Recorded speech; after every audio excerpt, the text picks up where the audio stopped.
E aí galera, como é que vocês estão? Aqui é o professor Brás, alegria imensa estar com vocês e é uma oportunidade, né? Tá aqui, tá falando desse tema importante e ao mesmo tempo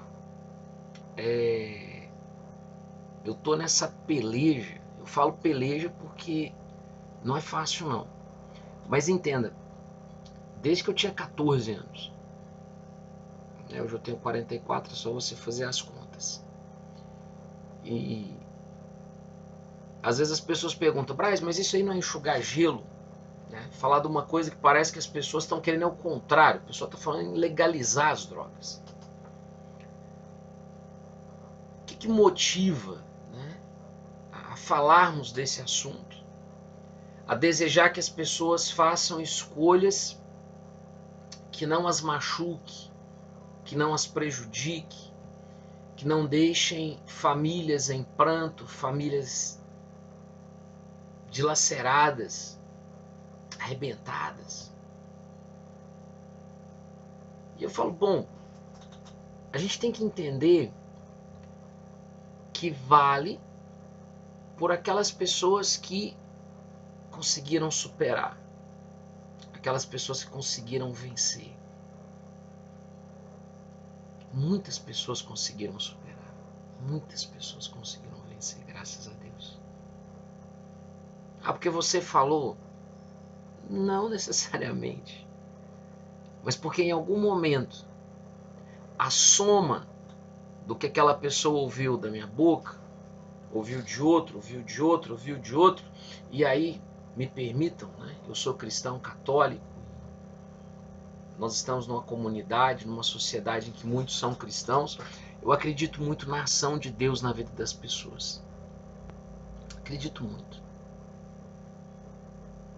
E quando as pessoas permitem que Deus faça nelas ali a obra dele, aquilo que ele deseja fazer, coisas extraordinárias acontecem, coisas incríveis podem acontecer. Dito isso, é interessante pensar, e eu queria trazer uma reflexão bíblica sobre isso, da seguinte forma: o autor sagrado, né, lá na Bíblia, tem uma partezinha que eu gosto muito, do Novo Testamento, que fala assim, olha, vós sois o templo de Deus, vocês são o templo de Deus. Templo é algo grandioso, templo é algo, né, importante. Mas o mais interessante do templo é que o templo ele é feito porque dentro dele tem algo que é sagrado, tem algo que brilha por si só.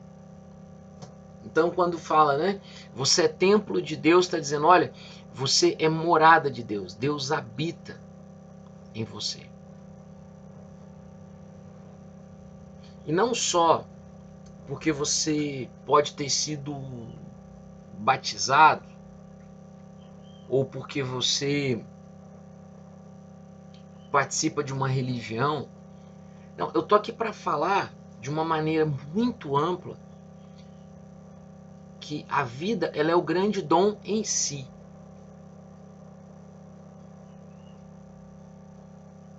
A vida é tão rara, a vida é tão pouco provável. Outro dia eu conversava com uma pessoa e dizia para ele, olha, eu que falo, você que me escuta, nós só existimos porque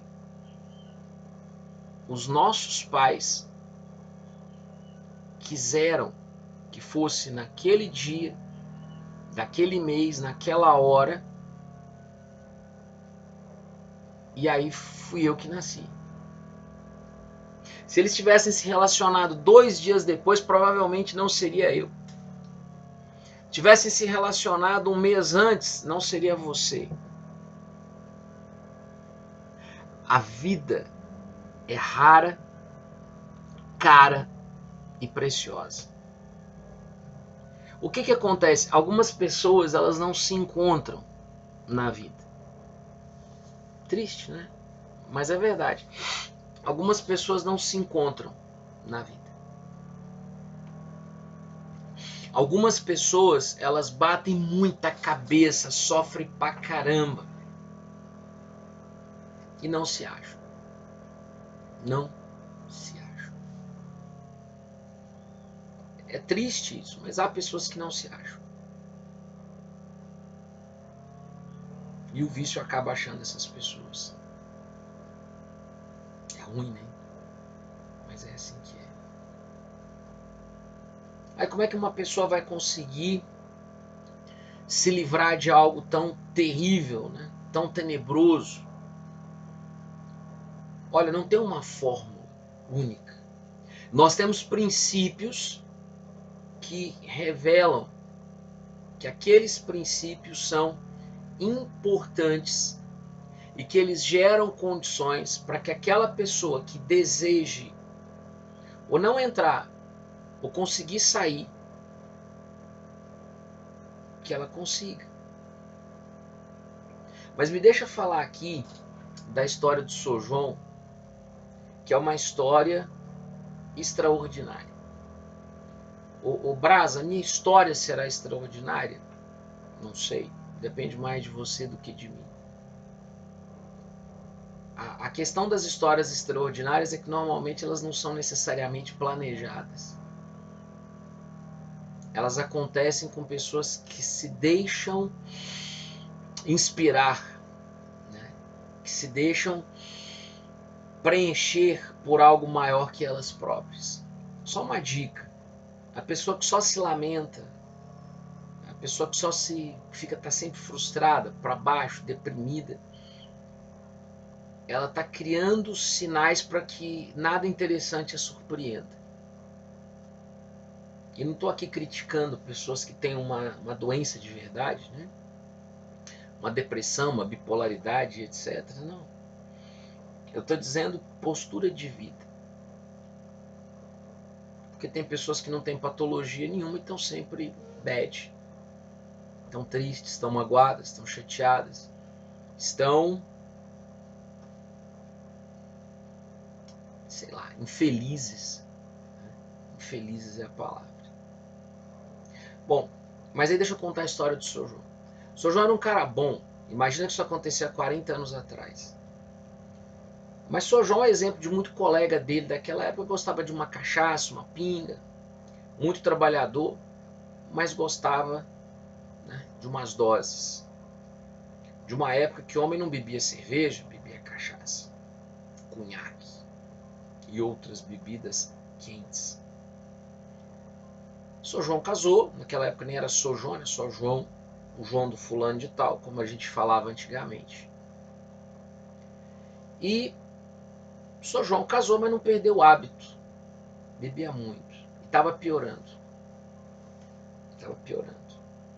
A tal ponto que de vez em quando os amigos traziam ele em casa. Ó, dona Flor, ó, trazendo aqui o...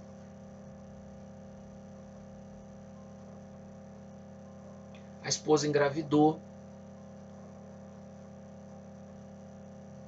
Ele não foi um cara presente nessa gravidez. Nunca deixou faltar nada, mas ele passou meio alheio. Ou ele estava trabalhando ou estava anestesiado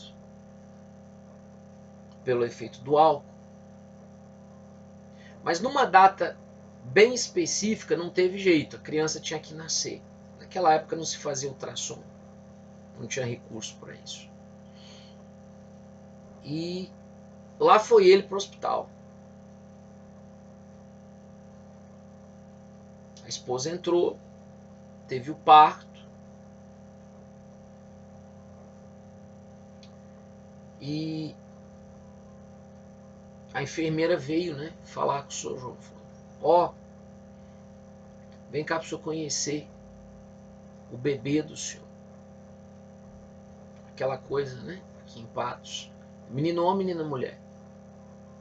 Não, é uma menina mulher. Vem cá para você pegar a sua filha nos braços. quando ele pega aquele pacotinho nos braços, que ele olha, né, um raio percorre o corpo dele de cima e embaixo.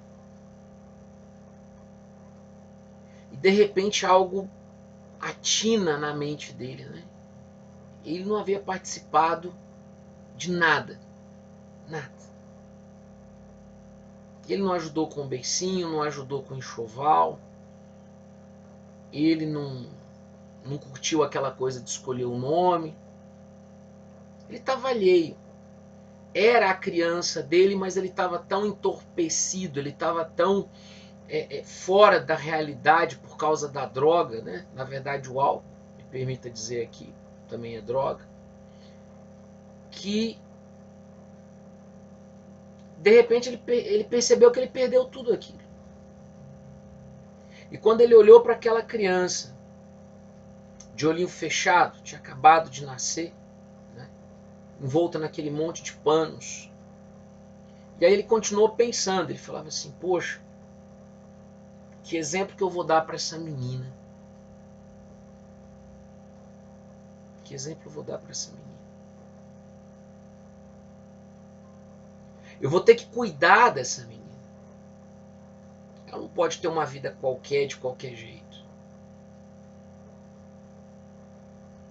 Não tem como. E aí, olha para ver que interessante. Naquele momento, naquele instante,